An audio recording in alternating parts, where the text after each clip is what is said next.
अस्सलाम वालेकुम जी। हमज़ा कवी इग्लू रियल एस्टेट एंड बिल्डर्स के प्लेटफॉर्म से आपकी खिदमत में हाज़िर हैं।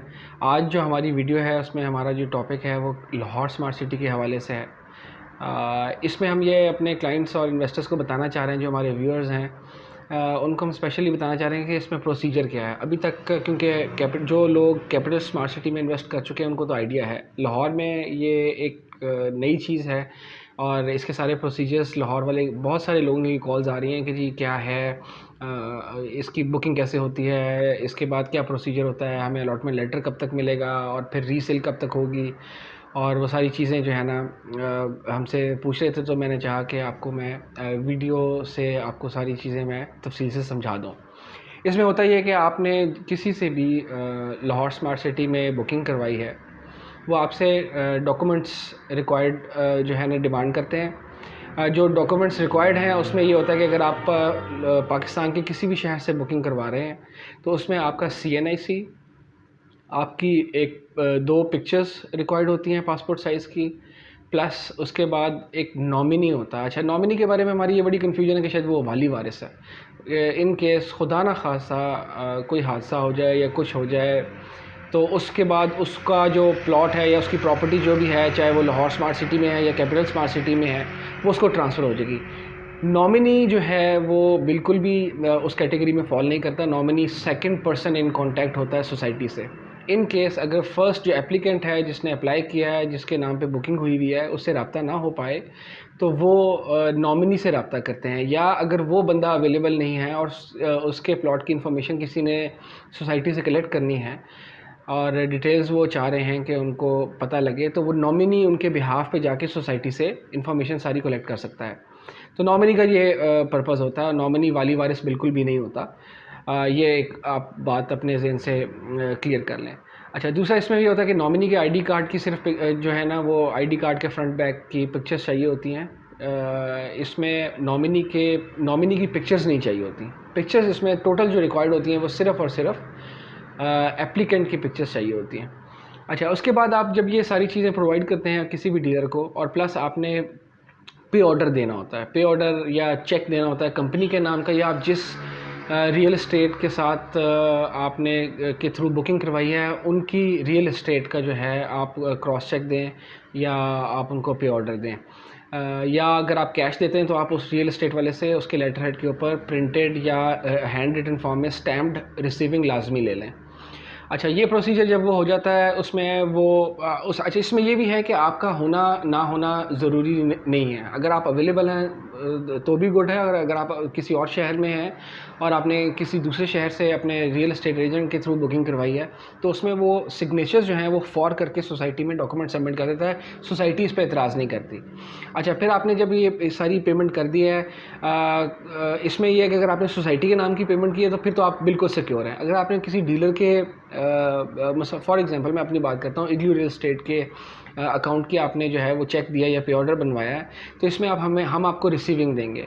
वो तब होता है कि अगर हमने ऑलरेडी आपके प्लॉट के बिहाफ पे प्लॉट की पेमेंट सोसाइटी में जमा कराई हुई है, तो आप जब दोबारा जमा करवा देंगे तो वो हमारे लिए वहाँ से रिक्लेम करना मुश्किल हो जाता है। तो इसलिए हम आपसे इस सूरत में हम आपसे डिमांड करते हैं कि जी आप हमारे नाम का, हमारे ऑफिस के नाम का, हमारी कंपनी के नाम का चेक या पे ऑर्डर बनवा दें। अच्छा, ये जब फॉर्म सबमिट हो जाता है, फॉर्म सबमिट होने के बाद ये सारे डॉक्यूमेंट्स, सारी ये फॉर्म के ऊपर सारी चीज़ें मेंशन करके और इसमें आपका एक लोकल लैंडलाइन या मोबाइल नंबर भी रिक्वायर्ड होता है। उस पर सोसाइटी कॉल नहीं करती, लेकिन वो जो है सिर्फ़ और सिर्फ आपको बाद में कोई भी इन्फॉर्मेशन उन्होंने देनी हो तो उसके लिए इस्तेमाल होता है। अच्छा, दूसरा जो मेलिंग एड्रेस है वो आप काइंडली, मेरी आप सबसे ये रिक्वेस्ट है कि वो आप अपना प्रेजेंट एड्रेस या जिस पे मेल रिसीव हो सके वो दिया करें। क्योंकि सोसाइटी ने कोई भी चीज़ इन्फॉर्म करनी है वो ज़्यादातर कॉल नहीं करते, वो आपको लेटर के थ्रू या कोई भी मेल जो है वो आपको करते हैं।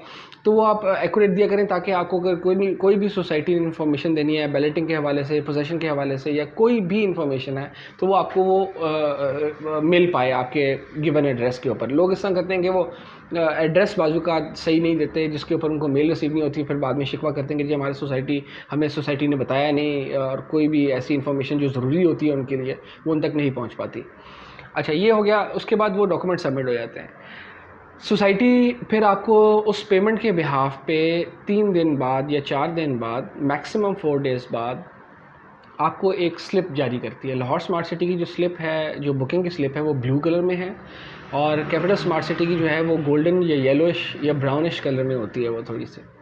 वो सोसाइटी आपको जो पेमेंट आपने की है वो आपको जारी कर देती है। अगर आपने किसी डीलर के थ्रू बुक करवाया है तो वो आपको डीलर के थ्रू ही वो स्लिप्स मिलेंगी। आपकी अगर आपको स्लिप की उसकी पिक्चर मिल गई है या आपको वो स्लिप बाय हैंड उस डीलर ने दे दी है तो आप सिक्योर हैं, आपकी इसका मतलब है कि बुकिंग कंफर्म हो गई है। फिर उस बुकिंग स्लिप के 30 to 35 days, Lahore smart city में तो वो अभी थोड़ा मज़ीद टाइम लग रहा है, फिर आपको अलॉटमेंट लेटर जो है वो सोसाइटी जारी करती है। वो आपने कलेक्ट करना होता है जिस डीलर के थ्रू आपने या जिस रियल एस्टेट एजेंट के थ्रू आपने ये बुकिंग करवाई है, वो ही आपको वो डिलीवर करेगा। आपने उससे 30-35 डेज़ बाद कॉल करके लाजमी पूछ लेना कि जी हमारे लेटर का क्या स्टेटस है। जब वो लेटर आ जाता है उसके बाद आपने फिर जो उसकी 10% कन्फर्मेशन है वो जमा करवानी है। लेटर से पहले आपने कन्फर्मेशन जमा नहीं करवानी। और लाहौर स्मार्ट सिटी के हवाले से मैं आपको बता दूं, इसमें यह है कि अभी लेटर्स में थोड़ा डिले है, आप थोड़ा वेट कर लें। आपकी बुकिंग्स कंफर्म है लेटर में, क्योंकि बहुत ज़्यादा ओवरवेलमिंग रिस्पांस था लाहौर स्मार्ट सिटी के हवाले से, तो सोसाइटी में बहुत ज़्यादा जो है ना वो रश पड़ा हुआ है, तो इसलिए उसमें थोड़ा सा डिले है। इंशाल्लाह कल या परसों वाली वीडियो में हम आपको एग्जैक्ट डेट्स बता देंगे कि कब उनके लेटर्स जो हैं वो डिस्पैच होना शुरू हो जाएंगे, या अपने अपने रियल एस्टेट एजेंट के थ्रू आपको कब वो मिल पाएंगे। इंशाल्लाह वो भी इन्फॉर्म करेंगे। दूसरा, काफ़ी सारी क्यूरीज आ रही हैं जिन्होंने शॉर्ट टर्म इन्वेस्टमेंट की थी, short term in the sense कि उन्होंने लिया और अभी उनका बेचने का मूड बन गया है, तो वो हमसे ये पूछ रहे हैं कि जी लाहौर स्मार्ट सिटी का आप हमें बताएं कि हम ये कब बेच सकते हैं अपनी फ़ाइल्स। फ़ाइल तब बिकेगी जब सोसाइटी रीसेल खोलेगी। जब रीसेल ही अभी ओपन नहीं हुई तो सोसाइटी से आप ट्रांसफ़र उस फाइल की नहीं ले सकते। बाकी सारी बातें हवाई हैं, मसलन कि उसका कोई ऑन ग्राउंड या आप कह लें कोई लीगैलिटी नहीं है उस चीज़ की, अनलेस एंड अनटिल आपका कोई करीबी जानने वाला हो और वो आपको स्टैम्प पेपर के ऊपर एग्रीमेंट साइन करे सिग्नेचर्स के साथ, और नोटरी पब्लिक से वो नोटराइज्ड हो कि जी हमने ये फ़ाइल नंबर है या ये रसीद नंबर है, अगर आपके पास रसीद है, क्योंकि अभी फ़ाइल्स आपको डिलीवर नहीं हुई, लेटर्स डिलीवर नहीं हुए, तो उस रसीद नंबर को लाजमी मेंशन करें, उसमें पेमेंट डिटेल्स सारी मेंशन करें, लाहौर स्मार्ट सिटी मेंशन करें, और आप आपस में एक म्यूचुअल एग्रीमेंट कर लें कि जब लेटर आएगा और जब ट्रांसफ़र जो है वो इसकी जो रीसेल है ट्रांसफ़र सोसाइटी ओपन करेगी तो मैं आपको इसकी ट्रांसफ़र देने का पाबंद होऊंगा। तो उस सूरत हाल में भी आप सिक्योर हैं। तो मेरी आप सबसे ये दरख्वास्त है कि आप रीसेल का वेट कर लें, उसमें यह है कि इंशाल्लाह प्रॉफिट्स भी बेहतर हो जाएंगे और आपकी कोई ऐसा रिस्क फैक्टर भी बीच में नहीं रहेगा, सेलर का भी और बायर का भी। बायर का ये होगा कि लोग जो बाय करने वाले होंगे वो आपको थोड़ी सी अमाउंट दे देंगे और आपको बाउंड कर लेंगे, फुल पेमेंट वो आपको नहीं करेंगे। और सेलर का ये होगा कि उसको थोड़ी सी पेमेंट मिली होगी, फॉर इंस्टेंस वो डील बैक हो जाती है या कोई ऐसे मसले मसाइल होते हैं तो आप फिर बीच में लटके रहेंगे।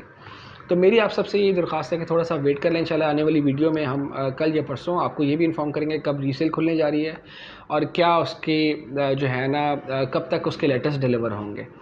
तो आज की वीडियो का में हमारा यही पैगाम था। और दूसरा, आज टीचर्स डे है, उस हवाले से मैं चाह रहा था कि जी मैं आपके साथ थोड़ी सी बात करूं। असातिज़ा का हमारी ज़िंदगी के अंदर बहुत ज़्यादा अहम रोल रहा है। हम जिस मुकाम के ऊपर हैं, जिस जगह पे बैठे हैं, जो भी हमारे हालात हैं, उसमें हमारे असातिज़ा का बहुत ज़्यादा किरदार रहा है। और असातिज़ा को आप जो है उनके लिए दुआ भी किया करें, उनको दुआ में भी याद रखें। और अगर वो आपसे कोई रब्ता करते हैं या कोई मदद चाहते हैं, क्योंकि हमें उन्होंने बहुत मदद की है, हम जिस लेवल पे बैठे हुए हैं और जो भी इंशाल्लाह माशाल्लाह हमारे हालात हैं और जो आने वाले दिन होंगे उसमें भी जो भी हम तरक्की करेंगे उसमें उनका बहुत बड़ा किरदार है। तो असातिज़ा की कदर करें, इंशाल्लाह कौम हमारी तरक्की करेगी असातिज़ा की कदर करने से।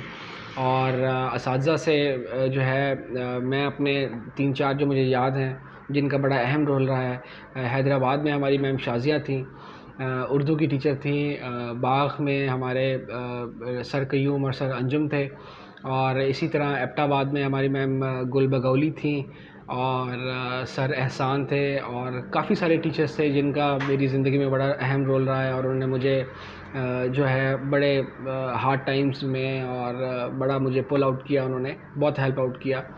तो आप सबसे भी यही दरख्वास्त है कि आप सब जो हैं अल्लाह ताला आपको मज़ीद तरक्की दे, असातिज़ा को लाज़मी याद रखें, उनके लिए दुआ करें।